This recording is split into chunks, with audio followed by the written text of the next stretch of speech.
जनाब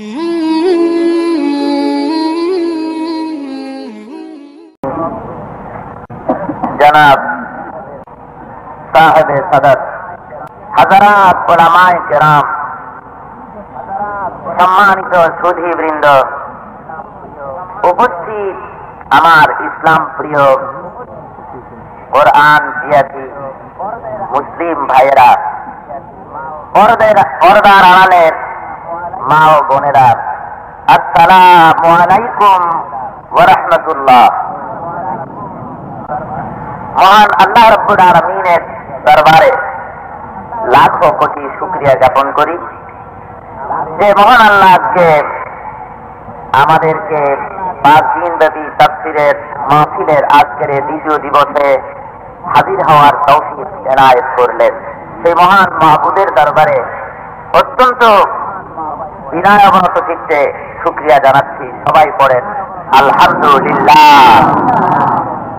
মাগরিবের নামাজের পর এই মূল্যবান সময়টুকুতে কত মুসলমান এই চট্টগ্রাম শহরে বসবাস করছে, কত মুসলমান এই সময় সিনেমা হলগুলির ভিতরে গিয়ে অশ্লীল ছবিগুলি দেখছে, কত মুসলমান থিয়েটার বায়োস্কোপ ইত্যাদি দেখার জন্য নিজেদেরকে ভর্তি করেছে, কত মুসলমান এই পবিত্র সময়ে বিভিন্ন জায়গায় তাস বাসা জুয়া নিষিদ্ধ এলাকা এসব জায়গায় গিয়ে নিজেদেরকে দিয়ে ভরপুর করেছে।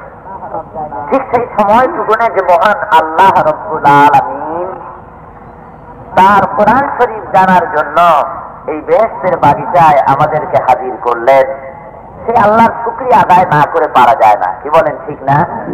মহব্বতের সাথে স্পষ্ট করে জোরে সরে একযোগে সবাই পড়েন আলহামদুলিল্লাহ। বন্ধুগণ, এমন এক মাহফিলে এসেছেন সরকার দো আলম নূর মুজাসসাম রাহমাতুল লিল আলামিন সাহেবুল জুদ ওয়াল করম, বিশ্ব মানবতার মহানবী জনাব মুহাম্মদুর রাসূলুল্লাহ সাল্লাল্লাহু আলাইহি ওয়াসাল্লাম ইরশাদ করেছেন, যখন কোন আল্লাহর বান্দা আল্লাহর দ্বীনকে জানার জন্য যখন রওনা করে কোন মজলিসের দিকে, তখন তার পেছনে একজন দুজন নয় 70,000 ফেরেশতা তার পেছনে পেছনে তার মাগফিরাত কামনা করতে থাকে আর চলতে থাকে, আর তার প্রতি পদনিক্ষেপে 10 করে নেকি লিখতে থাকে। জোরে বলেন সুবহানাল্লাহ। মাহফিলের ভেতরে এসে আল্লাহর বান্দারা যখন সব বসে যায়, ফেরেশতারা জিজ্ঞেস করেন রব্বুল আলামিন, তোমার বান্দারা তো সব বসে গেছে, এখন আমরা কি করতে পারি? যতক্ষণ তারা হাঁটতে ছিল প্রতি কদমে কদমে নেকি লিখেছি, এখন আমরা কি করব? আল্লাহ রাব্বুল আলামিন বলেন, ফেরেশতারা, আমার বান্দারা পার্থিব কোন উদ্দেশ্য নিয়ে সেখানে হাজির হয়নি, তারা আমাকে জানার জন্য, আমার হাবিবকে জানার জন্য তারা সেখানে বসে আছে। আর আমার নেয়ামতের ভান্ডার হলো অফুরন্ত, তার থেকে কখনো কিছু কম হয় না। সুতরাং তারা যে বসে আছে তাদের প্রত্যেকটি শ্বাস এবং প্রশ্বাসের বিনিময় 10 করে নেকি আমল নামায় লিখতে থাকে। ধরে বলেন আলহামদুলিল্লাহ। এই বিরাট রহমতের জলসায়, বিরাট আল্লাহর জান্নাতের বাগিচায় আপনারা প্রবেশ করেছেন, শুনতে এসেছেন। সাধারণ অর্থে কোনো মাহফিল নয়, কোরআন শরীফের তাফসীরের মাহফিল।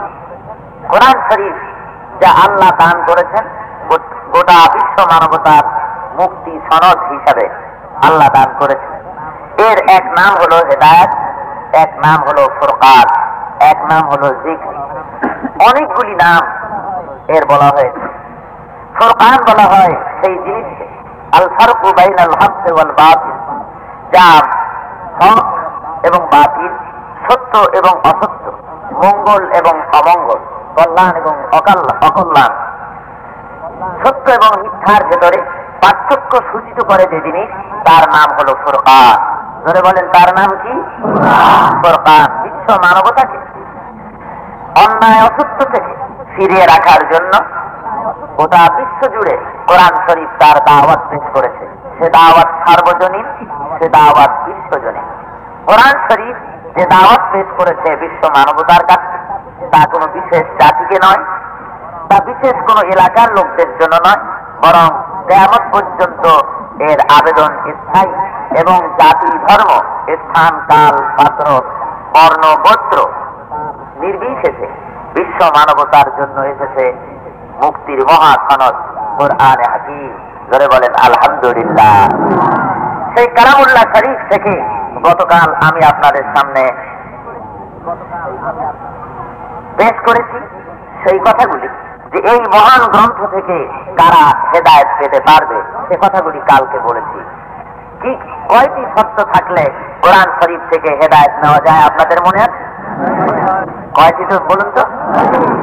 আলহামদুলিল্লাহ, আল্লাহ আপনাদের স্মরণ শক্তি আরো বৃদ্ধি করুন এবং কোরআন শরীফ জানার আর বোঝার আগ্রহ কামনা আল্লাহ আরো বাড়িয়ে দিন এবং এই রাস্তায় আমাদের সকলকে চলার তৌফিক দান করুন। জোরে বলেন আমিন। যেহেতু আমরা মানুষ, আমাদের চলার পথের দিশা আমরা নিজেরা তৈরি করতে পারি না। যদি তা তৈরি করা হয়, পদে পদে ভুল ভ্রান্তি হওয়া অত্যন্ত স্বাভাবিক। এই মানুষগুলি চলার পথের দিশা রব্বুল আলামিন দিয়েছেন, আর আল্লাহ যে দিশা দিয়েছেন, আল্লাহ যে বাণী প্রেরণ করেছেন মানুষের চলার পথের জন্য, সেটা অত্যন্ত নির্ভুল, তাতে ভুল হওয়ার কোনো প্রশ্নই ওঠে না। কি বলেন, ঠিক না? গতকালকে আলোচনা হয়েছে কোরআন থেকে কারা হেদায়েত নিতে পারবে তাদের কথা, আর আজকের যুগটিতে আলোচনা হবে কোরআন শরীফ থেকে কারা হেদায়েত নিতে পারবে না। সুতরাং আজকে আমাদের সতর্ক হওয়া উচিত এই আলোচনা থেকে, যে যেসব লোকেরা বা যে চরিত্র থাকলে কোরআন হেদায়েত দেয় না তাদেরকে, সেই চরিত্র থেকে আল্লাহ যেন আমাদেরকে হেফাজত করেন। জোরে বলেন আমিন। শুরু হচ্ছে আল্লাহর বাণী। আপনারা আমার সাথে সবাই কালকের মতো পড়েন, জোরে সোরে একযোগে সবাই পড়েন। আউযু বিল্লাহি মিনাশ শাইতানির রাজীম। বিসমিল্লাহির রাহমানির রাহিম। বিতাড়িত মরদুদ শয়তানের ওয়াসওয়াসা থেকে পানাহ চাই কার কাছে? আল্লাহর কাছে। যেহেতু আল্লাহ ছাড়া শয়তানের ওয়াসওয়াসা থেকে পানা পাওয়ার কোনো পথ নাই। ওরে বন্দুক দিয়ে ফিরানো যায় না, লাঠি দিয়ে ঠ্যাং ভাঙা যায় না। কি বলেন, যায় না? তার দেখাই যায় না। সুতরাং সে ওয়াসওয়াসা দেয় আপনার রক্তের মধ্যে ঢুকে, রগ রেখার মধ্যে ঢুকে আপনার অন্তঃকরণের উপরে বসে আপনাকে পরিচালিত করে, এমন শক্তি তাকে দেওয়া হবে। সুতরাং তার ওয়াসওয়াসা থেকে পানাহ পেতে হলে আশ্রয় এবং পানাহ দিতে পারেন আল্লাহ রাব্বুল আলামিন, আর কারো পক্ষে শয়তান থেকে আশ্রয় কেউ দিতে পারে না, কারো পক্ষে সম্ভবপর নয়। সরকার দো আলম জনাব মুহাম্মদুর রাসূলুল্লাহ সাল্লাল্লাহু আলাইহি ওয়াসাল্লাম বলেছেন, যখন আদম সন্তান আল্লাহর জিকির করে, আল্লাহর স্মরণ করে, তখন শয়তান তার থেকে দূরে সরে যায়। আর মানুষ যখন আল্লাহর জিকির আর স্মরণ থেকে গাফিল হয়, শয়তান তার কলবের উপরে বসে তাকে বিপদগামী করে, তাকে পথভ্রষ্ট করে, তাকে গুমরাহ করে দেয়। তো সেই জিকির কি? সে জিকির হলো আল্লাহর স্মরণ, সে জিকির হলো আল্লাহর কালামের ইয়াদ, সে জিকির হলো আল্লাহর ভীতি সব সময় অন্তঃকরণের ভেতরে থাকা, খোদার মহব্বত, খোদার ভয় মনের মধ্যে থাকা।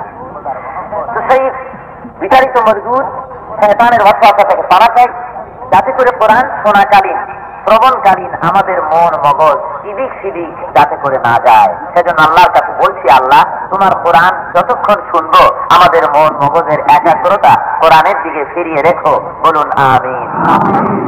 এরপরে পরম করুণাময় রহমানুর রহিম আল্লাহ রাব্বুল আলামিনের নামে শুরু হচ্ছে।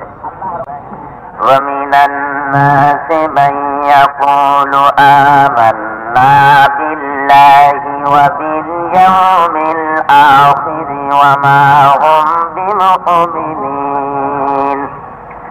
يُخَادِعُونَ اللَّهَ وَالَّذِينَ آمَنُوا وَمَا يَخْدَعُونَ إِلَّا أَنفُسَهُمْ وَمَا يَشْعُرُونَ في قلوبهم مرض فزادهم الله مرضا ولهم عذاب أليم بما كانوا يكذبون صدق الله المولانا العظيم মহান আল্লাহ রাব্বুল আলামিন বলছেন, ومن الناس من يقول آمنا بالله وباليوم الآخر। এমনও কিছু লোক রয়েছে লোকেদের মাঝে যারা বলে যে আমরা আল্লাহ এবং পরকালের উপরে ঈমান এনেছি। মহান আল্লাহ বলছেন ওমা হুম বিমুমিনিন, প্রকৃতপক্ষে তারা মুমিন নয়। ঈমান আনার জন্য বেসিক যে কথাটি, মৌলিক যে কথাটি, সেটা হলো আল্লাহ এবং পরকালের উপরে বিশ্বাস। এই আল্লাহ এবং পরকালের উপরে বিশ্বাস স্থাপন করেছি, এই কথা বলার পরেও আল্লাহ বলছেন কি যে লোকেদের মধ্যে এমন বহু লোক আছে যারা বলে বেড়ায় আল্লাহ এবং পরকালে বিশ্বাস করেছি। আল্লাহ বলছেন এরা কিন্তু মুমিন না। এদের অবস্থা কি? ইউখাদিউন আল্লাহ ওয়াল্লাযীনা আমানু, এরা আল্লাহ এবং মুমিনদেরকে প্রতারিত করতে চায়। ওয়ামা ইয়াখদাউনা ইল্লা আনফুসাহুম ওয়ামা ইয়াশউরুন, আসলে তারা নিজেরাই নিজেদেরকে প্রতারিত করে, কিন্তু এ ব্যাপারে তাদের আদৌ চেতনা নাই। তারা যে নিজেদেরকে প্রতারিত করছে, আল্লাহ এবং মুমিনদেরকে প্রতারণা করতে পারছে না, বস্তুত নিজেকেই যে প্রতারিত করছে এই কথা সম্পর্কে তারা সম্পূর্ণ অচেতন। আসলে তাদের চেতনাই নাই, তারা বুঝতেই পারে না। মানুষ যখন সে ঈমানের দাবি করে, তার প্রথম কথাই হলো আল্লাহ এবং পরকালের উপরে বিশ্বাস করা। এই বিশ্বাসের পরে আল্লাহ বলছেন যে এরা ঈমানদার নয়। এর কারণ হলো ঈমান এমন একটা জিনিস যা চরিত্রের মানসিক ভিত্তিকে বলা হয় ঈমান। চরিত্রের যে মানসিক ভিত্তি, সেটা কি বলা হয় ঈমান। এই ঈমান আনা প্রত্যেকটি মানুষের জন্য অত্যন্ত প্রয়োজন, যেহেতু ঈমান হলো একটি লাভজনক ব্যবস্থা। আর মানুষ যেদিকে লাভ বেশি দেখে সেদিকেই ঝুঁকে পড়ে, জীবনের সমস্ত ঝুঁকি নিয়ে সেই ঝুঁকিপূর্ণ কাজের দিকে সে ঝাঁপিয়ে পড়ে। এই ঈমান যেহেতু লাভজনক একটি ব্যবস্থা, সেটা কি ধরনের লাভজনক আল্লাহ রাব্বুল আলামিন তা বলছেন, ইয়া আইয়ুহাল্লাযীনা আমানু হাল আদুল্লুকুম আলা তিজারাতিন তুনজিকুম মিন আযাবিন আলীম। হে বিশ্বাসীরা, এই ইমানদার লোকেরা, আমি কি তোমাদেরকে এমন একটি ব্যবসার কথা বলবো না, এমন একটি ব্যবসায়ের কথা আমি কি তোমাদের বলবো না যে ব্যবসায় তোমাদেরকে কঠিন জাহান্নামের সাথে তোমাদেরকে রক্ষা করবে। এমন একটি ব্যবসার কথা কি বলবো না? অর্থাৎ নিশ্চয়ই আমি তোমাদেরকে এমন একটা ব্যবসার কথা বলবো যে ব্যবসায় তোমাদেরকে কঠিন জাহান্নামের শাস্তি থেকে, কঠিন আযাব থেকে তোমাদেরকে রক্ষা করবে। কি সেটা? تؤمنون بالله ورسوله وتجاهدون في سبيل الله بأموالكم وأنفسكم ذلكم خير لكم إن كنتم تعلمون।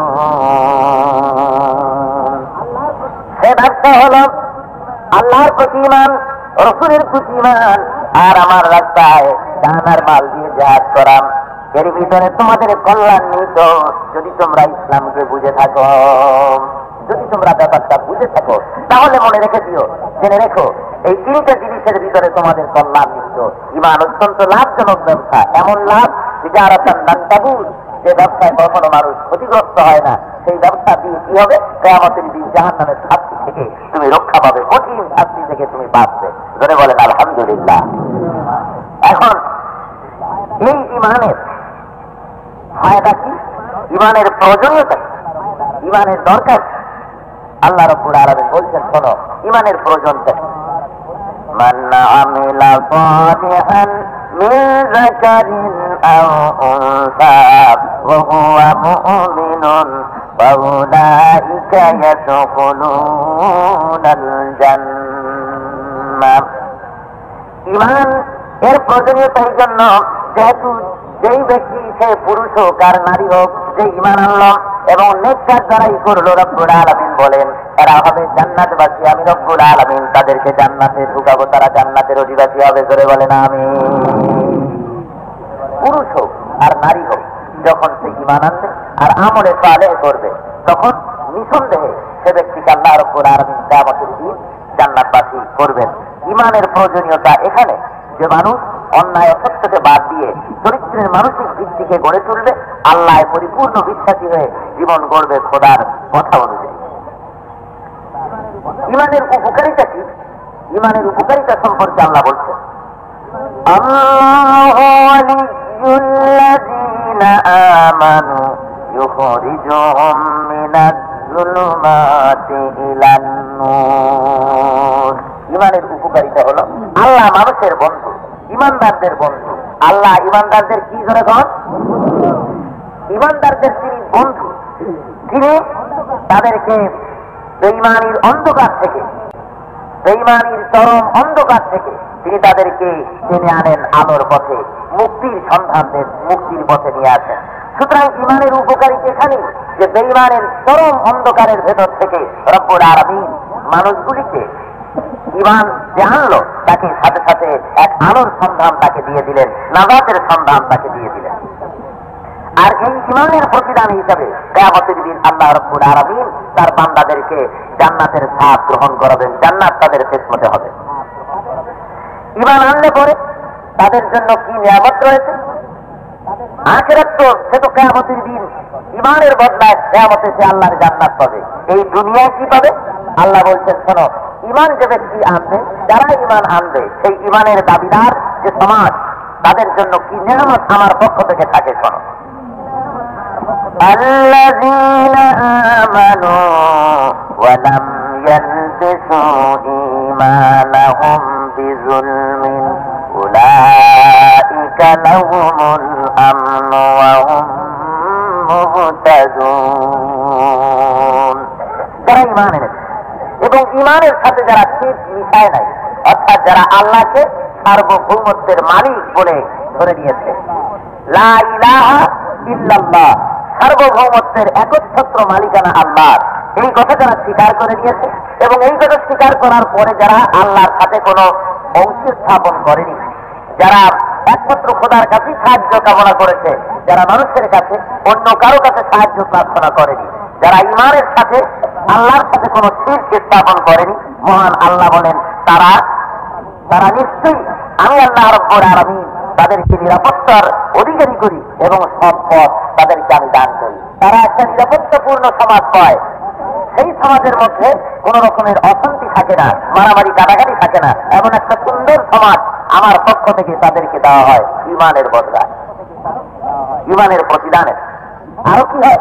ঈমান আনলে পরে সমাজের লোকেরা, ব্যক্তি থেকে শুরু করে সমাজ, সমাজ থেকে শুরু করে রাষ্ট্র, গোটা এলাকার মানুষ যখন ঈমানের সম্পদে যখন সমৃদ্ধ হয়, যখন সম্পদশালী হয়ে যায় ঈমানে, তখন তাদের জন্য আমি কি করি? আল্লাহ বলছেন, শোনো, ওয়ালাউ আন্না আহলাল কুরা আমানু ওয়াত্তাকাউ লাফাতাহনা আলাইহিম বারাকাতিম মিনাস সামাই ওয়াল আরদ। রব্বুল আলামিন বলেন, জনপদের লোকেরা, সমাজের লোকেরা যখন আমার প্রতি ঈমান আনে আর আমাকে ভয় করার নীতি অবলম্বন করে যখন চলে, আল্লাহ বলেন ওই সমাজের জন্য, ওই জনপদের জন্য আমার আসমান আর জমিনের বরকতের সকল দরওয়াজা আমি খুলে দেই। জোরে বলেন সুবহানাল্লাহ। আসমান আর জমিনের বরকতের সব দরজা আমি খুলে দেই, তখন খাওয়ার পড়ার কোন চিন্তা ওই সমাজের মানুষের আর থাকে না। জোরে বলেন সুবহানাল্লাহ। সমাজের লোকেদের যদি ঈমান না থাকে, যদি আল্লাহর রাস্তার উপরে না চলে, আর তারপরে যদি খাদ্যের প্রয়োজন মিটছে না, জনসংখ্যা ক্রমান্বয়ে বৃদ্ধিপ্রাপ্ত হচ্ছে, খাদ্যের প্রয়োজন মেটে না, সুতরাং বিকল্প ব্যবস্থা অনুযায়ী আগামী নাগরিকদের, ভবিষ্যৎ সন্তানদেরকে না আসতে দেওয়ার ব্যবস্থা করা হলো যে সন্তান আর আসতে দেওয়া হবে না। লোক যদি কম থাকে, লেখাপড়া শিখবে ভালো, জমিনে যা উৎপাদন হয় খাইয়ে পড়িয়ে আরামে, সুখের চোটে আরামে দশখানা হয়ে থাকবে। কিন্তু এই ধারণার ভিত্তিতে যখন সমাজ কাজ করতে থাকে আর আল্লাহর উপর ঈমান না থাকে, ভরসা না থাকে, আল্লাহ রাব্বুল আলামিন তোমরা একদিকে বাদ কন্ট্রোল করতে থাকবে, আল্লাহ অপর দিকে তোমার ফসল কন্ট্রোল করতে থাকবে। জমিনের ফসল কন্ট্রোল হতে থাকবে, আসমান থেকে বৃষ্টি কন্ট্রোল হয়ে যাবে, প্রখর খরচটাতে জমিন পুড়ে যেতে থাকবে। তো তুমি যদি হাজারো কন্ট্রোল চালাও আর আল্লাহ তার আসল জিনিস যদি কন্ট্রোল করে ধরেন, যদি তোমার জনসংখ্যা জিরোর কোথাও নামায় নিয়ে আসো, তবুও শান্তির মুখ জীবনেও দেখতে হবে না যদি খোদার উপরে পরিপূর্ণ ঈমান আর তাওয়াক্কুলের ভিত্তিতে তোমার জীবন না গড়ে, সমাজ না গড়ে। সুতরাং মহান আল্লাহ রাব্বুল আলামিন বলছেন যে আমার উপর ঈমান এনে সেই ঈমানের ভিত্তিতে যদি তোমার কাজ চলে, তাহলে নিঃসন্দেহে জেনে রাখো আসমান আর জমিনের বরকতের সব দরজা আমি খুলে দেব, যেহেতু রিজকের চাবিকাঠি আমার কাছে। কার কাছে? লাহু মাকালিদুস সামাওয়াতি ওয়াল আরদি ইউবসিতুর রিজকা লিমান ইয়াশা। আল্লাহ বলেন আসমান আর জমিনের রিজকের চাবিকাঠি আমি আল্লাহর হাতে, তারে খুশি পর্যাপ্ত পরিমাণ রিজক আমি দান করে থাকি।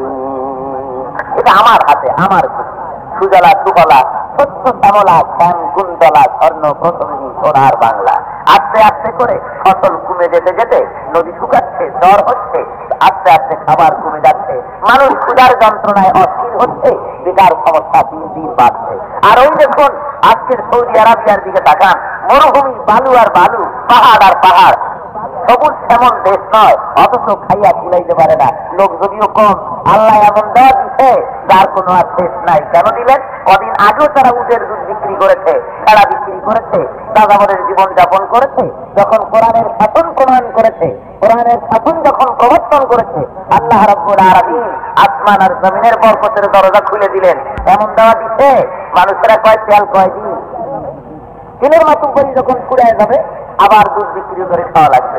এই চিন্তা নিয়ে তোমার তো মাথা খাওয়াচ্ছে কেন? তেল তো ফুরাই না, কতদিন চলবে এটা আল্লাহ খুব ভালো করে জানেন। মরুভূমির তলা থেকে শুধু তেলই আল্লাহ বের করে দিচ্ছেন।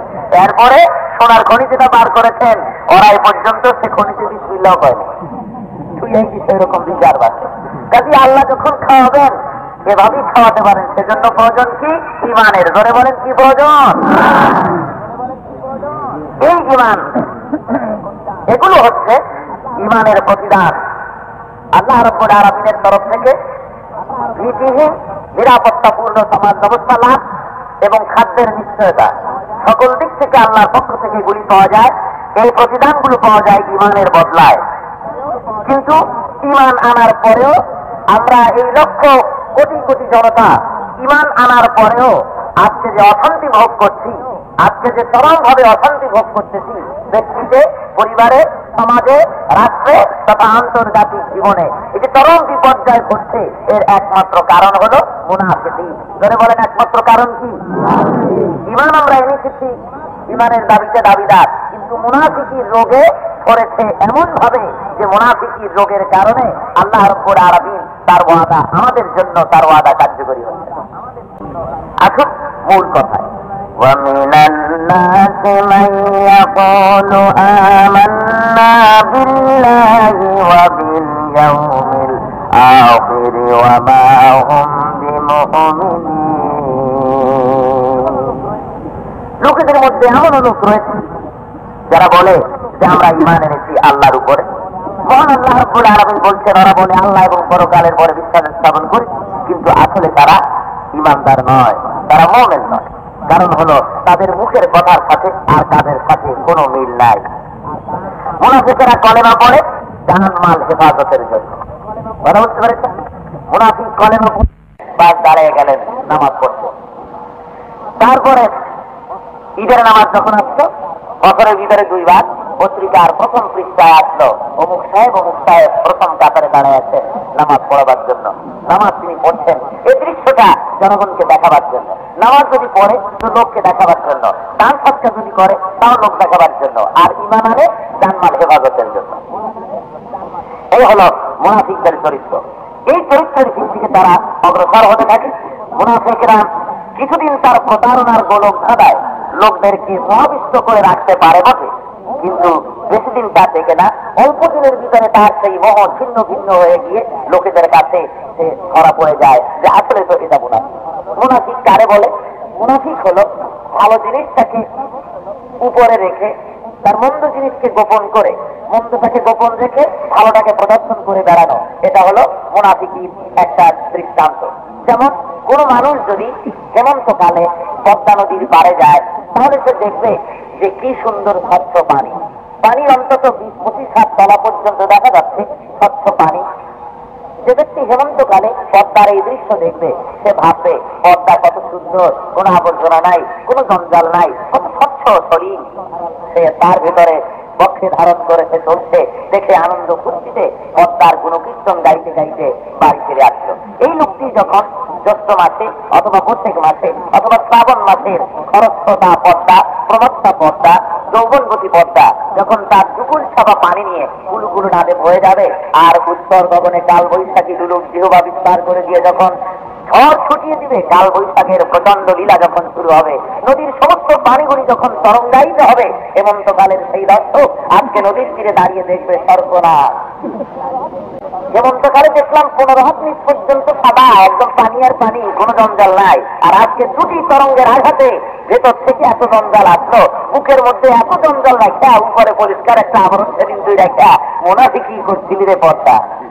আজকে তোর মুনাফিকি ধরা পড়ে গেল, তোর ভিতরে এত জঞ্জাল, তা তো বুঝতে পারিনি। এইটার নাম হলো মুনাফিক।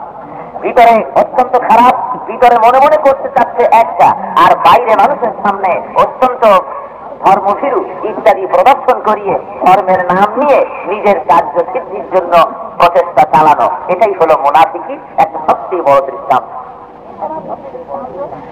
এই মুনাফিকির দৃষ্টান্ত আমাদের সমাজেও চালু আছে। দেখবেন এক শ্রেণীর মানুষ আছে, এই টুপি পড়তেছে, এই নামাজ পড়তেছে, যখন দেখলো যে ইসলামের জয় কীর্তন হচ্ছে সর্বত্র, ইসলামের নামে বিরাট জ্বর এসেছে, ওনারাও সাথে সাথে ঘোষণা করলেন, হ্যাঁ ইসলাম একটি পরিপূর্ণ জীবন ব্যবস্থা, পূর্ণাঙ্গ জীবন বিধান, ইসলাম ছাড়া উপায় নাই। কিন্তু ঘটনাক্রমে দৈব দুর্বিপাকে হঠাৎ করে কোন বিপর্যয় আসলে রাতারাতি আজকে যিনি ইসলামের গুরু কীর্তন করলেন, মঞ্চে দাঁড়িয়ে খুব লম্বা চৌড়া বক্তৃতা হাঁটলেন, পরের দিনই ইসলামের একটুখানি কালো রজনী এসেছে, এইটুকুন দেখার সাথে সাথে হিংস্র রূপ ধারণ করে এসে বলছে যে ইসলামের কথা কেউ বললে এটা সাম্প্রদায়িক ভাবে সহ্য করা যাবে না, এটা বলতে দেওয়া হবে। সে নিজেও তখন ইসলামের বিরুদ্ধে যায়, আর ইসলাম বিরোধী সরকার যদি আছে তাহলে তার সাথে সহযোগিতা করে। ইসলামের সপক্ষে যারা ছিল তাদেরকে চিনে চিনে মারার জন্য মিষ্টি খায় আর লিস্টি তৈরি করে। কি বলেন, ঠিক না? এমন কি করেছে? এই জন্য আমি আপনাদের সামনে অনেকবার বলেছি, এই চরিত্রের লোকগুলিকেই মুনাফিকি চরিত্রের লোক বলা হয়। আর এই মুনাফিক লোকগুলো ইসলামের সব চাইতে বেশি ক্ষতি করেছে, এখনো করছে, ভবিষ্যতেও করবে। মুনাফিক সবচাইতে নিকৃষ্ট, এরা কাফেরের চাইতেও নিকৃষ্ট, বদতর, কাফেরের চাইতেও খারাপ। কে ধরে বলেন কে? জাহান্নামের সব চাইতে কঠিনতম শাস্তির জায়গায় কারা থাকবে? মুনাফিকেরা থাকবে। এই মুনাফিকেরা চিরদিন ইসলামের সাথে শত্রুতা পোষণ করেছে। ইসলামের চরম সাফল্য দেখে ইমানদারদের ইমান মজবুত হলো মদিনাতুল তাইয়্যিবায় আসার পর। বদরের প্রান্তরে ইসলাম যখন জয়লাভ করলো, এ দেখে ইমানদারদের দিল কি হলো? মজবুত হয়ে গেল, ইমানে সন্তুষ্ট হলো তারা। আর মুনাফিকদের কলেজা কেঁপে উঠল ভয়ের চোটে। তারা হুজুর সাল্লাল্লাহু আলাইহি ওয়াসাল্লামের সঙ্গে মুনাফিকি শুরু করলো, ইসলামের সাথে বেঈমানি শুরু করে দিল। এখন চিনবার তো উপায় নাই, মাথায় টুপি ঠিকই আছে, জামাও আছে সেই রকম, তারপরে মসজিদে জামাত নামাজ পড়তে পারছে, এনার উপায় নাই। কে মুনাফিক, কে ভালো মানুষ, এভাবে করে করে তারা ভীষণ ভাবে ক্ষতি করতে থাকলো ইসলামের ভিতরে থেকে। ভিতরকার কথাগুলি নিয়ে বাইরে বাইরে তারা প্রকাশ করে দিয়ে ইসলামের সাথে শত্রুতা করতে লাগলো। স্বয়ং আল্লাহর নবী জনাবে মুহাম্মদুর রাসূলুল্লাহ সাল্লাল্লাহু আলাইহি ওয়াসাল্লামকে হত্যা করার ষড়যন্ত্র করেছিল আব্দুল্লাহ বিন উবাই।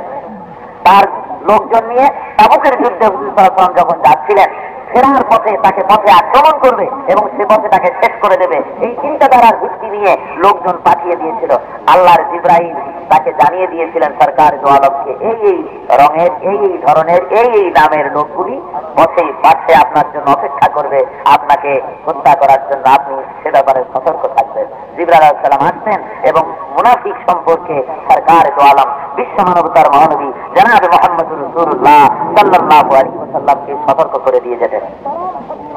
ইসলামের এই চরম শত্রুগুলিকে দরকার ছিল হত্যা করার, কিন্তু কেন করা হয়নি? সরকার দো আলম তা হস্তক্ষেপ এজন্য করেননি, যেহেতু এই মুনাফিকদেরকে যদি এদের উপর হস্তক্ষেপ করা হয়, এদেরকে যদি হত্যা করা হয়, তাহলে বাইরে প্রচার হবে, এদের কিছু লোকে বাইরে গিয়ে প্রচার করতে তাদের জন্য সুবিধা হবে। দেখো তোমরা ইসলাম যারা কবুল করতে চাও ওর মধ্যে জায়গা করবাটা কি? দেখো না, মুসলমান নিজেরা নিজেরা মারামারি করতেছে। মোহাম্মদ সাল্লাল্লাহু আলাইহি ওয়াসাল্লাম যে লোকগুলি ইমান এনেছে তাদেরকে মারা শুরু করেছে। ওই রকম মাথায় টুপি দেওয়া, জামা গায়ে দেওয়া, ওই নামাজও পড়তেছে, তারা জিহাদের ময়দানও যায়, অথচ সেই লোকগুলিকে হত্যা করতেছে। সুতরাং তোমরা কেউ ইসলাম গ্রহণ করতে যেও না। এ ধরনের একটা অপপ্রচার চালাবার জন্য অত্যন্ত সহজ হবে বলে এই বিরাট একটা বিষাক্ত জিনিসকে ইসলামের প্রাথমিক পর্যায়ে সহ্য করতে হয়েছে এই মুনাফিকদের।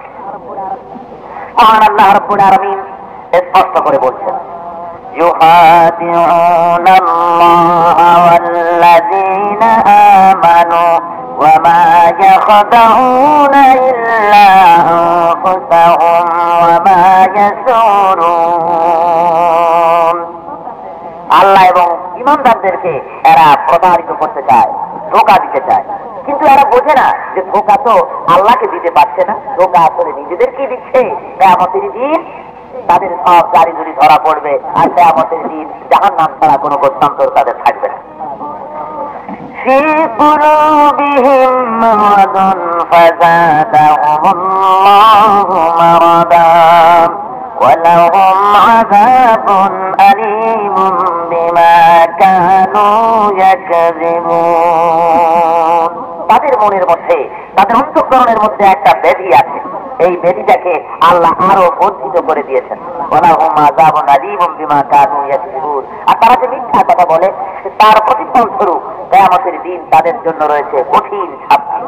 আল্লাহ রেখে দিয়েছেন যন্ত্রণাদায়ক কঠিন শাস্তি তাদের জন্য রয়েছে এই মিথ্যা কথার প্রতিফল স্বরূপ। ফি কুলুবিহিম মারাদুন, তাদের অন্তঃকরণের ভিতরে একটি রোগ আছে। এই রোগ সম্পর্কে ইবনে আব্বাস, ইবনে মাসউদ, হাসান বসরি এবং রবি বিন আনাস রাদিয়াল্লাহু তাআলা এনারা সবাই বলেছেন এই মারাদ শব্দের অর্থ হলো সন্দেহ। অর্থাৎ তাদের ইসলাম সম্পর্কে, আল্লাহর দ্বীন সম্পর্কে, ইসলাম সম্পর্কিত এই আন্দোলনের সম্পর্কে তাদের মনের ভিতরে ছিল সন্দেহ। সেই সন্দেহের রোগকে যখন তারা সন্দেহ করত, এটাকে যখন মনে প্রাণে গ্রহণ করতে পারেনি, তখন আল্লাহ রাব্বুল আলামিন এই রোগকে তাদের আরো বর্ধিত করে দিয়েছেন। وَإِذَا قِيلَ لَهُمْ لَا تُفْسِدُوا فِي الْأَرْضِ قَالُوا إِنَّمَا نَحْنُ مُصْلِحُونَ।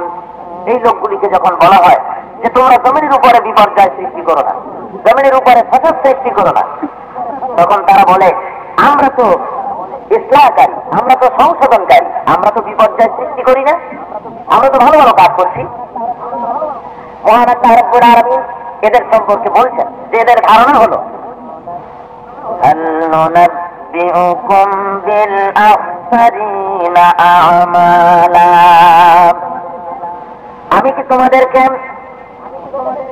এমন লোকেদের সম্পর্কে তোমাদের কি জানাবো না যারা নাকি এই দুনিয়ার জিন্দেগানিতে আল্লাযীনা যাল্লা সা'য়ুহুম ফিল হায়াতিদ দুনিয়া, দুনিয়ার জিন্দেগানিতে যারা আমলের দিক থেকে সবচেয়ে বেশি ক্ষতিগ্রস্ত, সেই লোকগুলি কি আমি তোমাদেরকে চিনাই দেবো না? অর্থাৎ নিশ্চয়ই দেবো। শোনো তারা কারা। وهم يحسبون أنهم يحسنون صنعا, তারা হলো তাদের দুনিয়ার জীবনে বাস্তবতে চালিত হচ্ছে, আর অথচ তারা মনে করছে যে আমরা খুবই ভালো কাজ করছি। দুনিয়ার জীবনে বাস্তবতে নিজেরা পরিচালিত হতেছে, অথচ মনে করে ভালো ভালো কাজ আমরা করতেছি। ঈমান আনার পরে আল্লাহর দেওয়া আইন ও কানুন পছন্দ হয়নি, আল্লাহর আইন ও কানুন দিয়ে জীবন পরিচালনা করার, রাষ্ট্র পরিচালনা করার চিন্তা ভাবনা তাদের নাই। তারা নিজেদের মন গড়া উপায় বাসে আগুন লাগায়, বাড়িতে আগুন লাগায়, আবার রাস্তায় রাস্তায় দেওয়ালের গায়ে রাত্রে রাত্রে লেখে। বন্দুকের মাল হইতে রাজনৈতিক ক্ষমতা বেরিয়ে বুর্জোয়াদের গলাঘাটা চলেছে, শ্রেণী সংগ্রাম শুরু হয়েছে। এভাবে করে করে তারা প্রাচীরের গায়ে লিখতে থাকে, তারা মিছিল করে, বিক্ষোভ করে, সংগ্রাম করে মানুষের তৈরি করা মতবাদকে জমিনের উপরে প্রতিষ্ঠিত করার জন্য। আর মনে মনে ভাবে ওয়াহুম ইয়াহসাবুনা আন্নাহুম ইহসিনুনা সুনআ, মনে মনে ভাবে যে আমরা অত্যন্ত ভালো কাজ করতেছি, রব্বুল আলামিন বলেন এই সমস্ত লোকেদের যখন বলা হয় জমিনের উপরে ফাসাদ সৃষ্টি করো না, বিপর্যয় করো না, বিপর্যয়ের সৃষ্টি করো না, ওরা বলে আমরা তো সংশোধনকারী, আমরা তো খারাপ কাজ করতেছি না, আমরা তো ভালো কাজ করতেছি। ওদের চিন্তায় চলতেছে ধ্বস্ত পথে, অথচ চিন্তা ভালো কাজ করতেছে। আলাম ইন্নাহুম হুমুল মুফসিদুনা ওয়ালাকিন লা ইয়াশউরুন। আল্লাহ বলেন সাবধান, তোমরা জেনে রাখো এরা নিজেরাই ধ্বংসকারী, বিপর্যয় সৃষ্টিকারী, অথচ এদের কোনো হুঁশ নাই, এদের কোনো জ্ঞান, এদের এ ব্যাপারে কোনো চেতনা নাই। এরাই সমাজের ভিতরে বিপর্যয়ের সৃষ্টি করছে, ধ্বংসাত্মক কাজ করতেছে, অথচ মনে মনে ভাবছে যে ভালো কাজ করতেছে, সংশোধনকারী। আসলে তোমরা জেনে রেখো মুসলমানেরা, এরা হলো বিপর্যয় সৃষ্টিকারী। وَإِذَا قِيلَ لَهُمْ آمِنُوا كَمَا آمَنَ النَّاسُ قَالُوا أَنُؤْمِنُ كَمَا آمَنَ السُّفَهَاءُ أَلَا إِنَّهُمْ هُمُ السُّفَهَاءُ وَلَكِنْ لَا يَعْلَمُونَ। যখন এই লোকগুলোর বলা হয় আমিনু কামা আমানান নাস, ঈমান আনো অন্যান্য লোকেরা যেমন ঈমান এনেছে, যখন এই সব মুনাফিকদের বলা হয় তোমরা ঈমান আনো অন্যান্য লোকেরা যেমন ঈমান এনেছে সেভাবে তোমরা ঈমান আনো, যেমন হযরত আবু বকর, হযরত বেলাল, হযরত খাব্বাব, হযরত আম্মার, এনারা যেমন ঈমান এনেছেন অন্যান্য লোকেরা যেমন ঈমান এনেছে, তোমরা ঠিক সেইভাবে ঈমান আনো। ওরা বলে আনুমিনু কামা আমানাত সুফাহা, আমরা কি ঈমান আনবো ওই সব বেওকুফদের মতো?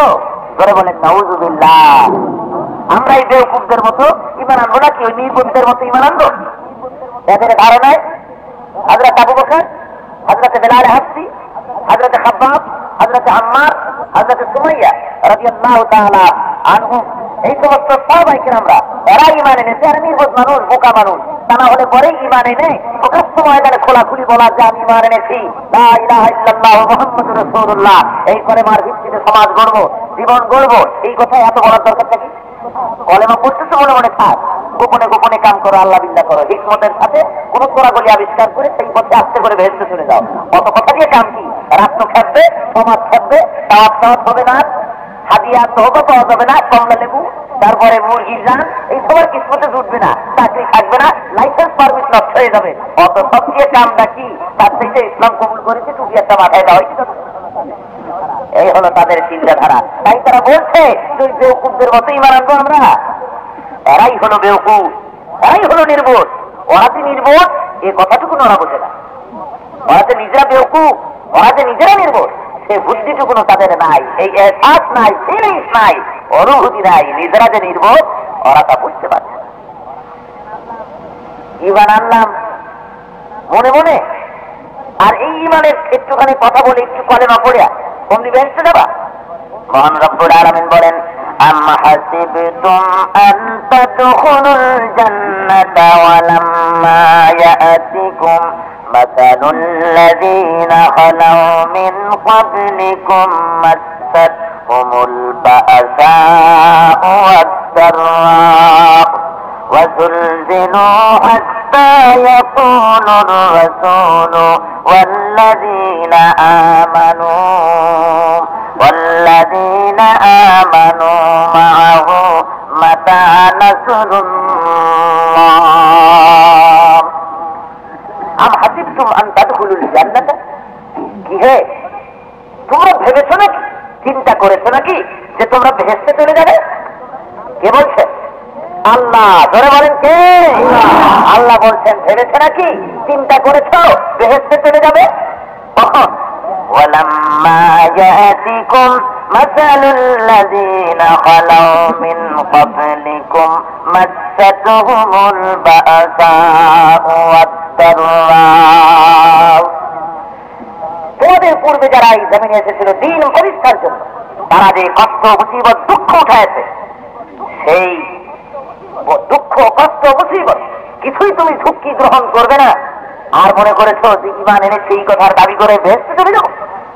হতেই পারে না।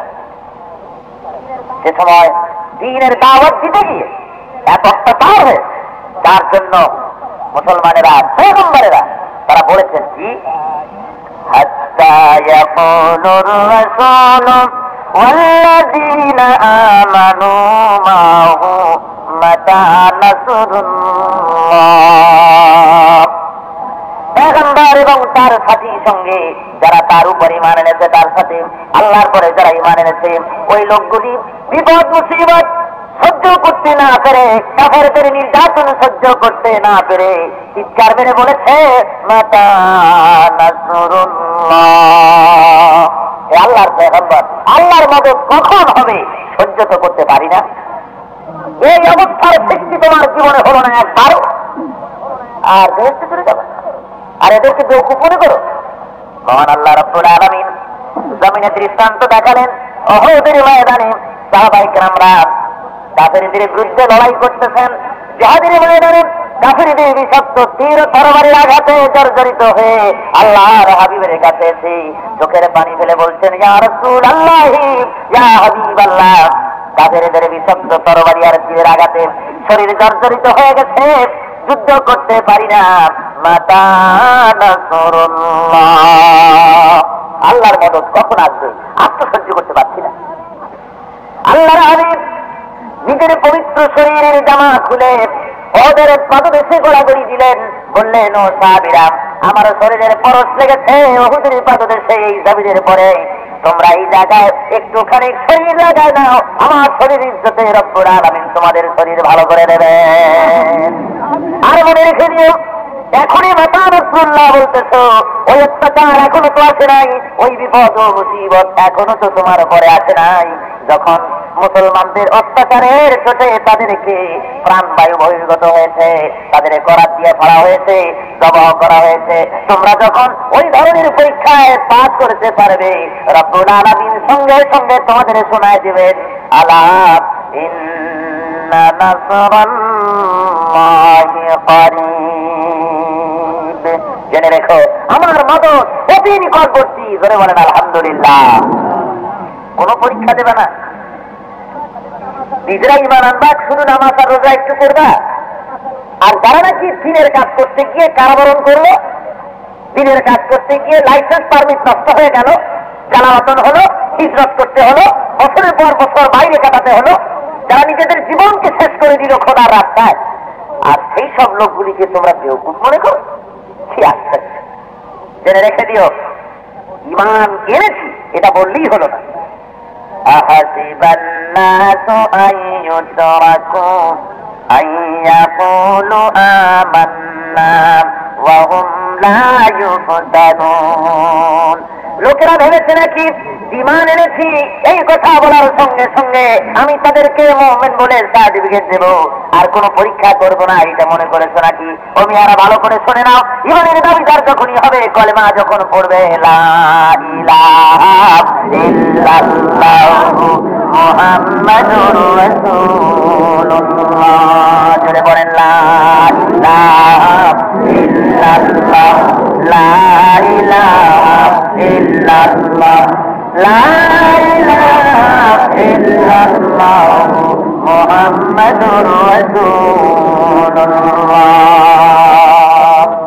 এই কলেমা পড়বা, আর তারপরে তোমার এতটুকু কলেমা পড়ি তুমি মুমিনের সার্টিফিকেট পেতে চাও, তাও সম্ভবপর নয়, তোমাকে পরীক্ষা করা হবে। আর এই ঈমানদার দাবি করেছো, সেই ঈমানের কোয়ালিটি তোমার মধ্যে থাকতে হবে, ঈমানের গুণাবলী তোমার মধ্যে থাকতে হবে। পড়েছি আর কিছু নামাজ রোজা করলাম, এটাই তোমার মুসলমান হওয়ার সার্টিফিকেট নয়। তোমার কাছে তোমার বাহ্য আচরণে, তোমার চলায় ফেরায়, ওঠায় বসায়, সাহসিকতায়, হিম্মতে, বুদ্ধিমত্তায়, ধৈর্য ধারণে সর্বত্র প্রমাণ করবে তুমি মুসলমান, সেটা প্রমাণ হতে হবে। তোমাকে ঘোষণা করতে হবে যে আমি মুসলমান, আর জমিন আল্লাহ, এখানে আল্লাহর রাত কায়েম হবে, এটা পরিষ্কার করে ঘোষণা করতে হবে। আর সেজন্য আমি সক্রিয় একজন মুসলমান কর্মী, খোদার জমিনে খোদার দিন প্রতিষ্ঠা করার ব্যাপারে। আগুন থাকবে, আর তার চতুর্পাশে আবর্জনা, শুকনা আবর্জনাগুলি সুস্থ থাকবে। এই আগুনে আবর্জনাগুলি পুড়বে না। এখানে আগুন জ্বলতেছে আর চতুর্পাশে আবর্জনা আছে, পড়ে না, তাহলে এটা কি আগুন? ধরে বলেন এটা আগুন? নিশ্চয়ই আগুন নয়, এটা ভেলকি, এটা হেয়ালি, এটা আগুন। অনুরূপ ভাবে কোন ইমানদার ব্যক্তি কোন জমিনে থাকবে, কোন ইমানদার জনগোষ্ঠী কোন জমিনের উপরে বাস করবে, আর সেই সমাজের ভিতরে অন্যায়, অসত্য, অস্থিরতা, বেহায়ানি, খোদাগ্রহী শাসন ব্যবস্থা চলবে, আর মোমেন বান্দারা সেখানে থাকবে না, কি করে সম্ভব? যেখানে মোমেন থাকবে সেখানে আদৌ আল্লাহ বিরোধী আইন চলতে পারে না, খোদা বিরোধী কোন ব্যবস্থাপনা চলতে পারে না। আজকে হাজার হাজার মুসলমান উপস্থিত হয়েছে। এই মানুষগুলি সবগুলি লোকেদের যদি ইমানের কোয়ালিটি যেগুলি, সেই কোয়ালিটি যদি আমাদের সকলের থাকতো, তাহলে এতগুলি লোকই যথেষ্ট একটা ভূখণ্ডের উপরে আল্লাহর দ্বীন প্রতিষ্ঠা করার জন্য। ধরে বলেন সুবহানাল্লাহ, একটাই বেশি লাগে না। এই দেশের ভেতরে কোন কমিউনিজমের মতাদর্শে বিশ্বাসী একজন নেতা, সরলীন মণি সিং, এই লোকটা যদি তার প্রোগ্রামে একদিন এতগুলি লোক যদি পেত, তাহলে গোটা দেশের মুখে কমিউনিজমের আদর্শ প্রতিষ্ঠা করতে তার 2-4-6 মাসের বেশি লাগতো না, ঠিক কিনা কর? ধরে বলেন সত্য নয়? সাংগঠনিক পদ্ধতিতে তারা জমিনের উপরে তাদের মানুষের তৈরি করা মতাদর্শকে প্রতিষ্ঠা করার জন্য সর্বাত্মক প্রচেষ্টা চালায়। তারা তাদের ওই ব্যাপারে তারা ইমানদার, আর আপনি মুসলমান, আমি মুসলমান, আমরা ইসলামের দাবি করেছি, আল্লাহর দ্বীন প্রতিষ্ঠার ব্যাপারে মুনাফিকি ভূমিকা পালন করছি। ওই ইমানের দাবি আমরা কার্যকরী করতে পারছি না। ওরা বাতিলের মতাদর্শকে জমিনে প্রতিষ্ঠার জন্য বছরের পর বছর ধরে জেল খাটতেছে, জারিমানা দিচ্ছে, গোপনে গোপনে আত্মগোপন করে, আন্ডারগ্রাউন্ড ওয়ার্ক করে, কত কষ্ট আর মুসিবত করে না খেয়ে তারা তাদের মতবাদকে প্রতিষ্ঠার জন্য প্রচেষ্টা চালায়। আর আমরা ইসলামকে খোদার উপরে ছেড়ে দিচ্ছি, আল্লাহ তুমি আর ফেরেশতারা দেখাও। ঠিক না? আমার মুসলমান হয়েছি, এই তো মিলাদ শরীফ মাঝে মধ্যে পড়ি আর জিলাপি খাই, জমের খাওয়া, আর কি চাও? এই হলো মুসলমানদের সুরে, মুসলমানদের সুনি। ভাইয়ের আমার, মুসলমান যে ব্যক্তি, মুমিন যে ব্যক্তি, তার ভিতরে সে হবে কোয়ালিটি সম্পন্ন ব্যক্তিত্ব। সে একমাত্র আল্লাহ রাব্বুল আলামিন ছাড়া তার কলেজার মধ্যে কোনো ভীতি থাকবে না, ভয় থাকবে একজনের। তিনি কে? ধরে বলেন তিনি কে? সেই আল্লাহর নামে, আল্লাহর স্মরণে আল্লাহকে ডাকুন। আল্লাহ আল্লাহ আল্লাহু লা ইলাহা ইল্লাহু। জোরে জোরে পড়েন আল্লাহ আল্লাহ আল্লাহু লা ইলাহা ইল্লাহু। আল্লাহ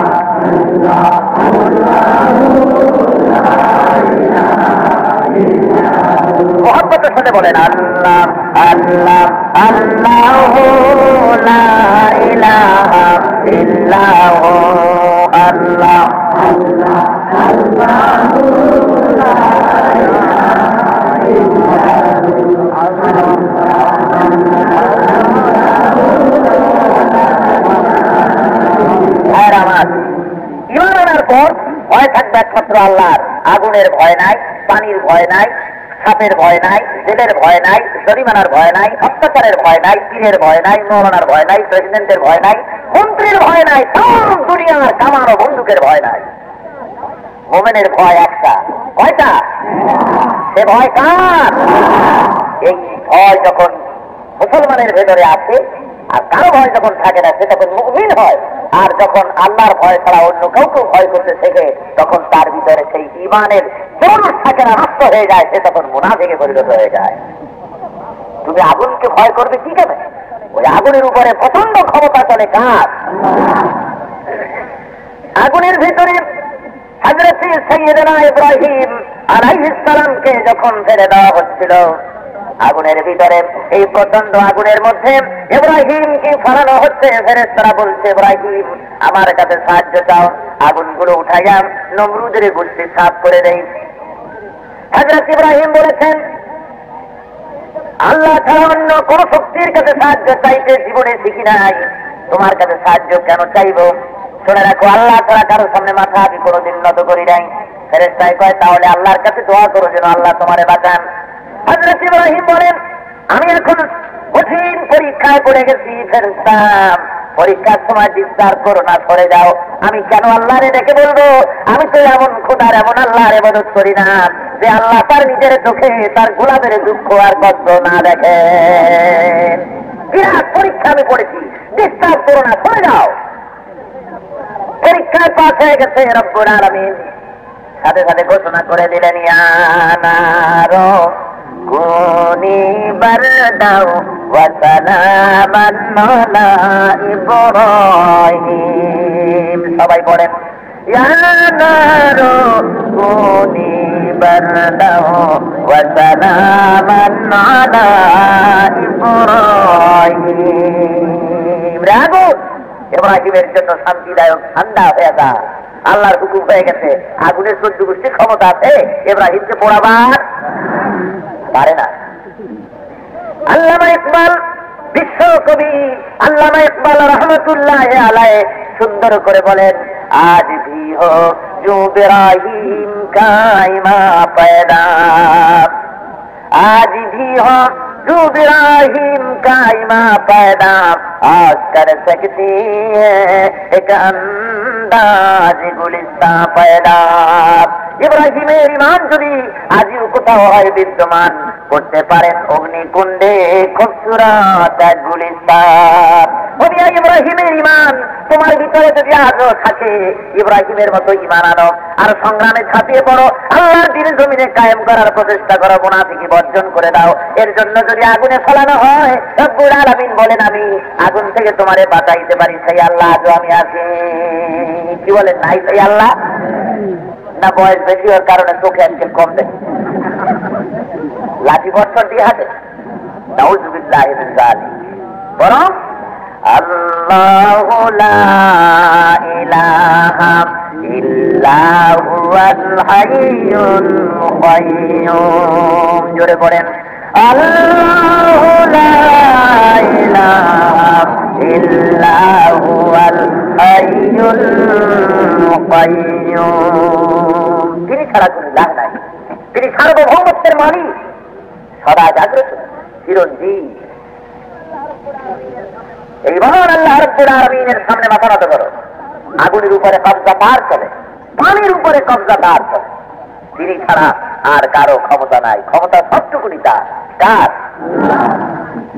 পানির ভিতরে নূহ আলাইহিস সালামের ভীষণ তুফানের ভিতরে মাসের পর মাস ধরে বিরাট তুফানে থাকলেন, অথচ নেমে যেদিন আসলেন তাকিয়ে দেখলেন পাহাড় পর্বত পর্যন্ত ধসে গেছে, বাড়িঘর ভেঙে চুরমার হয়ে গেছে। মনে মনে ভাবলেন, হায় রে, আমি পয়গম্বর হয়ে ওয়াদা করেছিলাম আমার এক বৃদ্ধা বিধবা মহিলাকে, তাকে আমার জাহাজে উঠাবো বলে, কত বড় ভুল করেছি, ওয়াদা পালন করতে পারি নাই, মনে ছিল না কাবতের ময়দানে মুসিবতের দিনে আল্লাহর দরবারে আমি ওয়াদা খেলাপকারী আসামি হয়ে যাই নাকি। মনে মনে চিন্তা নিয়ে বুড়ির বাড়ির যেদিক ছিল খেয়াল নিয়ে সেদিকে আসতেছেন। হায় রে, আল্লাহর বান্দি বুঝি শেষ হয়ে গেছে। অগ্রসর হয়ে দেখেন না বাড়ি আছে বলে মনে হলো। কাছে যখন গেছেন, ছোট্ট ঘরটি ধ্বংস হয়নি, ছোট্ট ঘরটি ঠিক সেইভাবেই আছে। কাছে গিয়ে জিজ্ঞেস করলো, ঘরের ভিতরে মানুষ আছে বলেই তো মনে হয়, তুমি কে? জবাব এলো, আমি বৃদ্ধা বিধবা মহিলা। আপনি কে? আমি এই জামানার পয়গম্বর হযরত নূহ আলাইহিস সালাম। বুড়ি বলেন, আমিও তাই মনে মনে ভেবেছি, যেহেতু পয়গম্বরের রাজি। আর আপনি তাদের কবরের কাছেও কোনদিন দাঁড়াবেন না। আপনি আমার রহমত, ওদের কবরের কাছে দাঁড়ালে আমি আল্লাহর উপরে ওয়াজিব হয়ে যায় কবরে আযাব মাফ করে দেওয়া। করে বলেন সুবহানাল্লাহ। সুতরাং আপনি আমার হাবিব, ওদের জানাজায় যাবেন না, ওদের কবরের কাছে দাঁড়াবেন। সারা জীবন ইসলামের সাথে শত্রুতা করেছে, ইসলামকে ধ্বংস করার প্রচেষ্টা চালিয়েছে। রব্বুল আলামিন বলেন, এই জন্য এদের উপরে এই শাস্তি, ইন্নাহুম কাফারু বিল্লাহি ওয়া রাসূলিহি ওয়া মাতু ওয়া হুম ফাসিকুন। এরা আল্লাহর সাথে রাসূলের সাথে বিদ্রোহিতা পোষণ করেছে, মহাসত্যকে অস্বীকার করেছে, আর মরেছে ফাসিক অবস্থায়। এদের কাছে আপনি যাবেন। আল্লাহর হাবিব বলেন, আব্দুল্লাহ, আল্লাহ আমাকে নিষেধ করেছেন জানাজা পড়ার জন্য, কিন্তু আমি তোমার বাবার জন্য দোয়া করব। তোমার বাবার জানাজা পড়তে নিষেধ করেছেন, তোমার বাবার কবরের কাছে দাঁড়াতে আল্লাহ আমাকে নিষেধ করেছেন। শুধু তোমার বাবা নয়, এই ভূমিকায় যারা ছিল, যারা আছে, তাদের কবরের কাছে দাঁড়ানো, তাদের জানাজা পড়াও নিষেধ, জানাজায় আমার যাওয়া নিষেধ হয়ে গেছে।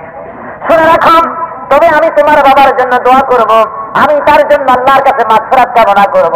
রব্বুল আলামিন বলেন, তাগফির লাহুম আও লা তাগফির লাহুম, হে নবী আপনি ওদের জন্য মাফ চান আর নাই চান, ইন তাস্তাগফির লাহুম ৭০ মাররা। হে নবী শুনে রাখেন, আপনি রহমতের নবী, আপনি যদি এই সব মুনাফিকদের জন্য ৭০ বারও যদি আমার কাছে দোয়া করেন, ওদের জন্য যদি মাফ চান, আমি রব্বুল আলামিন ওই মুনাফিকদেরকে মাফ করব না। ভাইরা আমার, কাফেরদের চাইতে নিকৃষ্ট এই মুনাফিক, ইসলামের সাথে শত্রুতা করে যারা, মুসলমানের সাথে শত্রুতা করে যারা, রব্বুল আলামিন সাফ করে বলছেন, খবরদার ইসলামের সাথে শত্রুতা করো না, মুনাফিকি করো না, এর থেকে নিজেদেরকে বাঁচাও, নিজেদেরকে রক্ষা করো। কি বলেন আল্লাহর হাবিব, তাকে আল্লাহ বলছেন ৭০ বারও যদি আপনি ওদের জন্য মাফ চান, ফালান, ফালা শব্দ নয়, ফালান, কখনোই আমি ওদেরকে মাফ করবো না। জোরে বলেন নাউযুবিল্লাহি মিন যালিক। আল্লাহ এই রাস্তা থেকে আমাদেরকে বাঁচাও, মুনাফিকি থেকে আমাদেরকে রক্ষা করো, আর তোমার ওই শাস্তি থেকে আমাদেরকে বাঁচাও। জোরে বলেন আমিন। মুনাফিকি চরিত্র সবচেয়ে মারাত্মক চরিত্র মুসলমানের জীবনে। এই মুনাফিকি বর্জন করতে হবে, ন্যায় এবং সত্যের পথে অগ্রসর হতে হবে, খোদার দেওয়া জীবন ব্যবস্থা জমিনের উপরে প্রতিষ্ঠার জন্য প্রচেষ্টা চালাতে হবে। মহান আল্লাহ রাব্বুল আলামিন এরপরে বলতেছেন, ইয়াকাদুল বারকু ইয়াখতাফু আবসারহুম কুল্লামা আদাআ লাহুম মাশাউ ফীহি।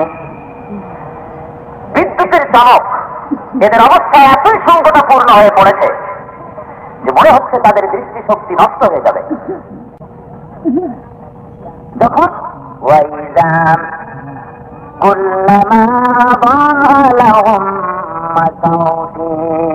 যখন বিদ্যুতের চমকে একটু আলো হয়, তখন সেই আলোর পথে তারা চলতে থাকে।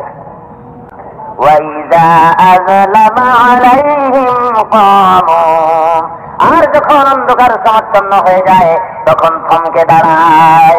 অর্থাৎ মুনাফিকদের চরিত্র হলো এই, যদি সহজ হয় ব্যাপার, যদি সহজ হয় তাহলে এগোয়, আর যদি মুসিবত মনে হয় তখন দেখ ইসলামের উপর বিপদ এসেছে, মুসিবত এসেছে, তখন পাক কেটে যায়, দূরে সরে যায়। মহান আল্লাহ রাব্বুল আলামিন বলেন, ওয়ালাউ শাআল্লাহু লাযাহাবা বিসামইহিম ওয়া আবসারিহিম, আল্লাহ যদি ইচ্ছা করেন তাহলে তাদের শ্রবণ শক্তি আর দৃষ্টি শক্তি হরণ করে নিতে পারেন। ইন্নাল্লাহা আলা কুল্লি শাইইন কাদির। সবাই পড়েন জোরে সরে, ইন্নাল্লাহা আলা কুল্লি শাইইন কাদির। মহান আল্লাহ রাব্বুল আলামিন সমস্ত জিনিসের উপরে ক্ষমতাবান। করে বলেন সুবহানাল্লাহ।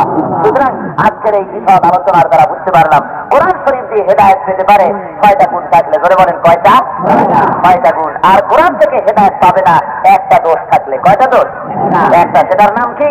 মুনাফিকি। এই মুনাফিকি জীবনের সকল ক্ষেত্র থেকে বিদায় নিতে হবে। আউযু বিল্লাহি মিনাশ শাইতানির রাজিম। বিসমিল্লাহির রহমানির রহিম। أبو القاسم محمد بن عبد الله بن عبد المطلب بن عبد مناف بن هاشم بن قصي بن كلاب بن كعب بن مرزق بن إياس بن عذر بن مدركة بن عدنان، هذا تلكه محمد رسول الله صلى الله عليه وسلم. يا نبي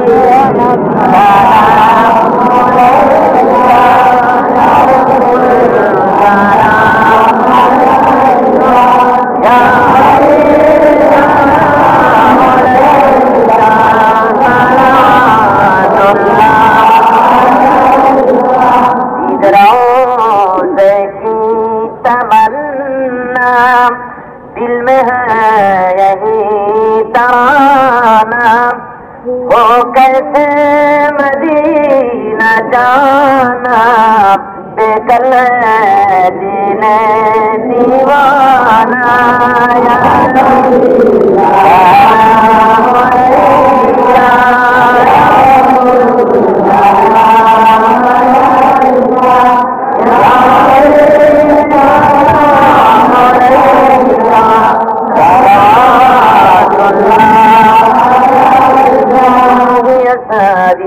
या बसैया दुखियारों की दुख सुनैया, सुनले तो मेरा अफसाना बेकल दिल दीवाना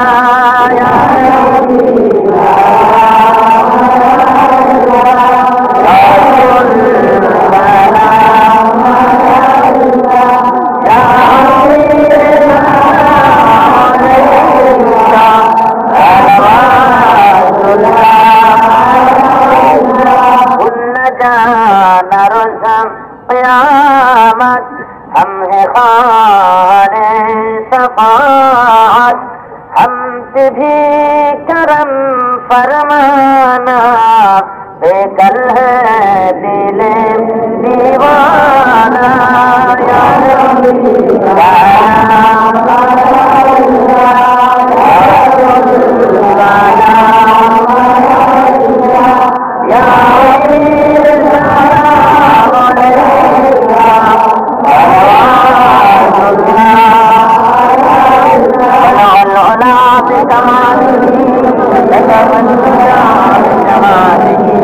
حسنت جميع خصاله صلوا عليه وآله بلغ العلا بكماله وتمسك بجماله حسنت جميع خصاله صلوا عليه আরবের বুকে মক্কার পরে আমিনার যেতায় ঘর खुदार करुणा कौसार है झुरसे बारंबार बना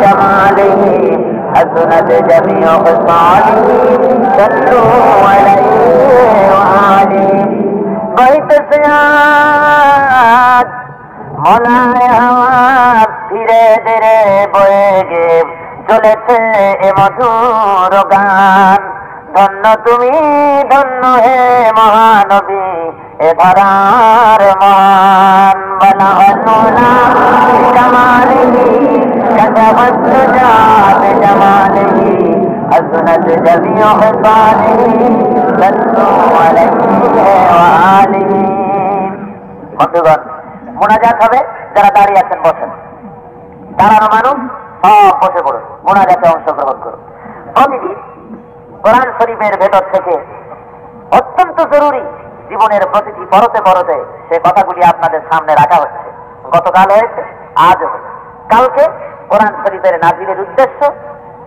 প্রথম দিনে শুনলেন কোরআন থেকে হেদায়েত কারা নিতে পারবে দ্বিতীয় দিনে শুনলেন কোরআন থেকে হেদায়েত কারা নিতে পারবে না আগামীকাল শুনতে পারবেন কোরআন শরীফ নাজিল হওয়ার কারণ কি ইনশাআল্লাহুল আজিজ এসব বিষয়বস্তুর উপরে বিস্তারিত আলোচনা শোনার জন্য আপনারা মাগরিবের নামাজ এখানে বা জামাত পড়তে চেষ্টা করবেন দলে দলে লোক আসবেন মানুষ দাওয়াত করে নিয়ে আসবেন আপনার দাওয়াতে আপনার কোনো বন্ধু যদি আসে আর যদি আল্লাহর কালাম যদি তার কলেজায় কাজ করে যদি খোদার পথে ফিরে আসে নিঃসন্দেহে খোদার কাছে কিয়ামত পর্যন্ত সওয়াব পাবেন জোরে বলেন আলহামদুলিল্লাহ আরো জোরে বলেন আলহামদুলিল্লাহ সুতরাং দলে দলে আপনারা আসবেন আর ঈশার নামাজের গতকাল আযান হওয়ার পরে অনেক লোক চলে গেছেন আমার মনে হয় হয়তো তাদের বুঝু ছিল না অথবা আপনারা খুব যে কষ্ট করে আসতেছেন সেই জিনিসটাও আমাদের সকলের বুঝে আছে যেহেতু বাস স্ট্রাইক চলছে বহু কষ্ট করে দূর দারাজ থেকে আপনারা আসতেছেন তবু আমি অনুরোধ করব যে ওযু যদি যাদের আছে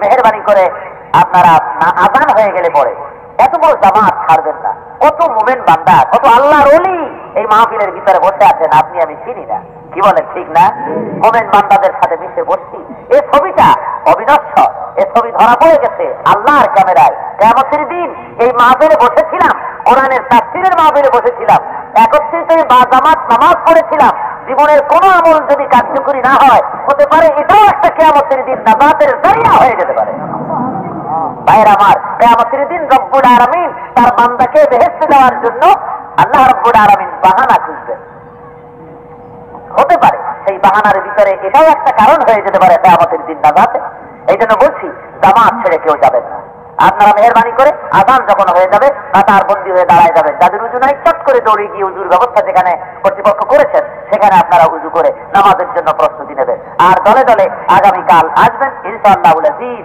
আল্লাহ যদি তৌফিক দেন আগামীকালও বিস্তারিত আলোচনা হবে। আপনারা দোয়া করবেন। আমি খানিকটা অসুস্থতা ফিল করছি, আপনারা দোয়া করুন রব্বুল আলামিন দ্বীনের খেদমত, কোরআনের সহি খেদমত করার জন্য যে ধরনের শরীর স্বাস্থ্যের প্রয়োজন আল্লাহ যেন অনুগ্রহ করে তার এই অধম বান্দাকে দান করেন। اللهم آمين. ربنا ظلمنا أنفسنا وإن لم تغفر لنا وترحمنا لنكونن من الخاسرين. اللهم إني ظلمت نفسي ظلما كثيرا ولا يغفر الذنوب إلا أنت فاغفر لي مغفرة من عندك وارحمني إنك أنت الغفور الرحيم. رب العالمين হাজার হাজার মুসলমান একত্রিত হয়ে কোরআন শরীফের তাফসীরের মাহফিলে তোমার দরবারে হাত তুলেছি।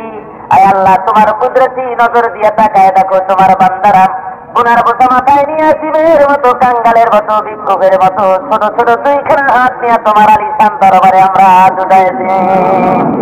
রব্বুল আলামিন সারা জীবন ভর গুনাহ করে করে জীবন তরি বুঝাই করে দিয়েছি, কোরআন শরীফের সঙ্গে নাফরমানি করেছে। আয় আল্লাহ, ঈমান আনার পরেও মুনাফিকি করেছে আমরা জীবনে যথেষ্ট। আয় আল্লাহ, তোমার কাছে আজকে তওবা করতেছি, আমাদের জীবনের অতীত সমস্ত গুনাহ খাতাকে রব্বুল আলামিন তুমি মাফ করে দাও। রব্বুল আলামিন এখানে যে আলোচনা হয়েছে, দুরূদ ও সালাম পড়া হয়েছে, তোমার কালাম তেলাওয়াত করা হয়েছে, সব টুকুন সরকার দো আলম জনাব মুহাম্মদুর রাসূলুল্লাহ সাল্লাল্লাহু আলাইহি ওয়াসাল্লামের রূহে পাকের উপরে হাদিয়া পৌঁছে দাও আল্লাহ। রব্বুল আলামিন তোমার দরবারে আরজি পেশ করতেছি, রব্বুল আলামিন আমাদেরকে तमाम जिंदगीर गुनाह থেকে আমাদের maaf করে তোমার মকবুল বান্দাদের মধ্যে আমাদের শামিল করে দাও। আয় আল্লাহ, আজকে যারা আমরা হাত তুলেছি আমি জানি না এর মধ্যে থেকে কার মা বাপ দুনিয়া থেকে জনমের মতো বিদায় নিয়ে গেছে, মন কেমন মাটি বুকের পরে চাপা নিয়ে ঘরের গহীনে আশ্রয় গ্রহণ করেছে। আয় আল্লাহ, তাদের দেখার মতো কেউ নাই, তুমি যদি শাস্তি দাও তাহলে থাকাবার কারো কোনো হাত নাই। আয় আল্লাহ, তুমি ইচ্ছা করলে রহমত তাদের উপরে করতে পারো খোদা। আমরা সবাই মিলে তোমার দরবারে ফরিয়াদ করি, মাটির নিচে তোমার কাস্টডিওতে যে সমস্ত মুসলমান নরনারী চলে গেছে আল্লাহ, ওদের কবরে যদি আযাব থাকে মাফ করে দাও রব্বুল আলামিন। আয় আল্লাহ, তোমার দরবারে ফরিয়াদ জানাই রব্বুল আলামিন, আমাদের বিবি বাল বাচ্চা দান করেছো। আয় আল্লাহ, মেহেরবানি করে সবগুলিকে নামাজি দিনদার ইমানদার মুজাহিদ নামাজি মুসলমান বানাও। গাঁও ছেড়ে মুসিবতের সময় অমূল মাহাসারে যেদিন পায়ের নিচে হবে তোমার মতো মাটি, মাথার উপরে প্রচন্ড সূর্যের কিরণ হবে, গুনাহগারের মগজ ফেটে গিয়ে মাথার তালু ফেটে গিয়ে মগজগুলি গলে গলে ডাক্তার দিয়ে বেয়ে পড়তে লাগবে। জিহ্বাটা কুকুরের মতো চলে যাবে, স্থল পর্যন্ত পড়ে যাবে, ময়দানে সারা পড়বে পানি পানি বলে। আয় আল্লাহ, ওই দিন তোমার হাবিবের হাতের কাউসারের পেয়াল আমাদের নসিব করে দিও রব্বুল আলামিন। আয় আল্লাহ, তুমি তোমার রহমতের নজর দিয়ে দেখো আল্লাহ, কি সুন্দর বেহেশতের বাগান বানিয়েছে আল্লাহ। আয় আল্লাহ, কোরআন শোনার জন্য মানুষেরা বাস নাই কষ্ট করে হেঁটে এসেছে, রিক্সা এসেছে, ট্রাক ভাড়া করে এসেছে। আয় আল্লাহ, কত কষ্ট করে এসেছে, দুনিয়ার কোনো স্বার্থ নিয়ে আসে নাই খোদা গো, কোরআন শুনতে এসেছে আল্লাহ। এই কোরআনের ইজ্জত যারা করলো, এই প্যান্ডেল যারা বানালো, যারা পয়সা দিল, যারা শুনতে এলো, কিয়ামতের দিন জাহান্নামের আগুন হারাম করে দিও আল্লাহ। খোদা, কোরআনের ইজ্জত বর্ধনার্থে তোমার মুসলমানেরা বাড়ি ঘর আরাম ছেড়ে রেখে কষ্ট করে ময়দানে এসেছে আল্লাহ, কোরআনের ইজ্জতের জন্য, কোরআন বোঝার জন্য। আয় আল্লাহ, তুমি মেহেরবানি করে কোরআন বোঝার জন্য যারা এলো এই সকলের জন্য জাহান্নামের আগুনকে হারাম বানায় দিও আল্লাহ। আয় আল্লাহ, কিয়ামতের দিন কোরআনের ছায়া আমাদের জন্য নসিব করে দিও আল্লাহ রব্বুল আলামিন। কবরের মধ্যে যেদিন কেউ কোনো সাথী থাকবে না, বন্ধু থাকবে না, আয় আল্লাহ, অন্ধকারে কবরের ভিতরে কোরআনের আলো দিয়ে তুমি কবরটাকে আলোকিত করে দিও আল্লাহ রব্বুল আলামিন। তোমার দরবারে ফরিয়াদ পেশ করতেছি, আয় আল্লাহ, তুমি तमाम পৃথিবীর সমস্ত মুসলমানদেরকে একতাবদ্ধ করে দাও আল্লাহ। আয় আল্লাহ, এই মাহফিলে যত লোক হাজির হয়েছে, বিমার আজার যারা আছে, বিপদ মুসিবতে যারা আছে, মনোকষ্টে যাদের আছে, তুমি সকলকে জানো। সকল চেহারা তোমার চোখের সামনে। আমরা দুনিয়ার কোনো বাচ্চার কাছে হাত তুলি নাই, হাত তুলেছি শাহানশা রব্বুল আলামিনের কাছে। উন্মুক্ত আকাশের নিচে হাত উঠাইছি খোদা গো, তোমার রহমতের নজর দিয়ে আমাদের দিকে একটু তাকাও আল্লাহ। কুদরতি নজরটা দিয়ে তাকায় দেখো বান্দারা কিভাবে হাজারি করতেছে। দুনিয়ার বাচ্চার কাছে হাত তুলি নাই, হাত তুলেছি সম্রাটের সম্রাট রাজা বিরাট। তামাম হাতগুলিকে ফিরাইয়া দিও না রব্বুল আলামিন। আয় আল্লাহ, তোমার মহব্বত তোমার রসূলের মহব্বত আর জিহাদের মহব্বত দিয়ে আমাদের কলেজা ভরে দাও আল্লাহ রব্বুল আলামিন। আয় আল্লাহ তুমি মেহেরবানি করে তোমার হাবিবের রওজা মুবারকে জীবনে আমাদের বারবার হাজিরা দেওয়ার তৌফিক দাও। আয় আল্লাহ মেহেরবানি করে তোমার হাবিবকে আমাদের স্বপ্নের মধ্যে তার নূরানী চেহারা দেখার তৌফিক দাও আল্লাহ রব্বুল আলামিন। সেই বেহেশত পরকালে আমাদের দাও যেই বেহেশতে তোমার হাবিব বসা থাকবে। আয় আল্লাহ তোমার হাবিব যেই জান্নাতে বসা থাকবেন ওই জান্নাতে বসার জায়গা যদি না পাই একটু দাঁড়াবার জায়গা দিও তোমার হাবিবের চেহারা দেখতে পারি আল্লাহ রব্বুল আলামিন। মেহেরবানি করে আমাদের আজকের মোনাজাত কবুল করে দাও। আয় আল্লাহ তামাম দুনিয়ার বিভিন্ন জায়গায় মুসলমানদের পরে অত্যাচার চলতেছে।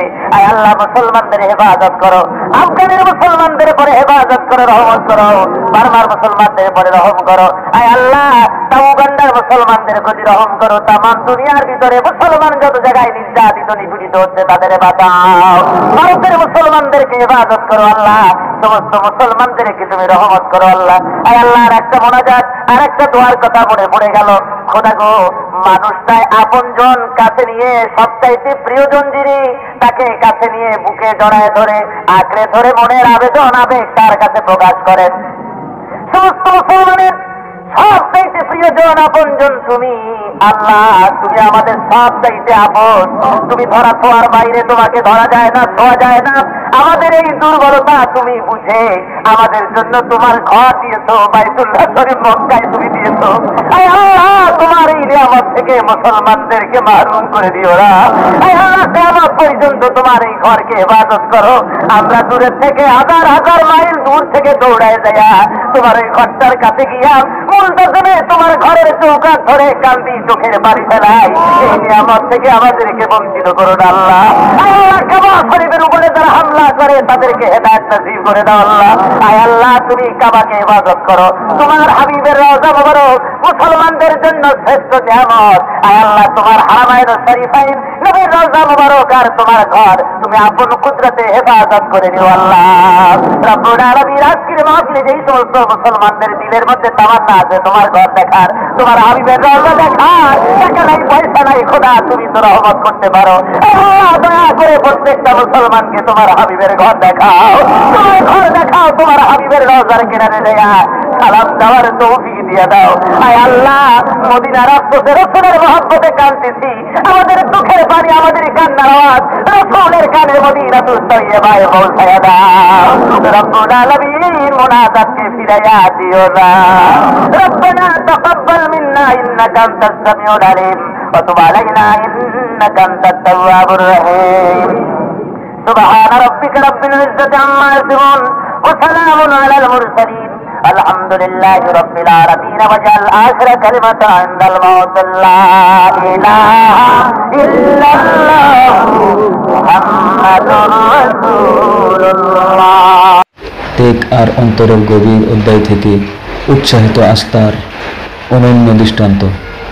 তিনার জীবন যেমন ছিল মানবতার শ্রেষ্ঠ আদর্শ এবং তিনার বিদায়ও আমার জন্য রেখে গেছে চোখে অস্ত্র আর অন্তরে একটি দীপ্ত আলো।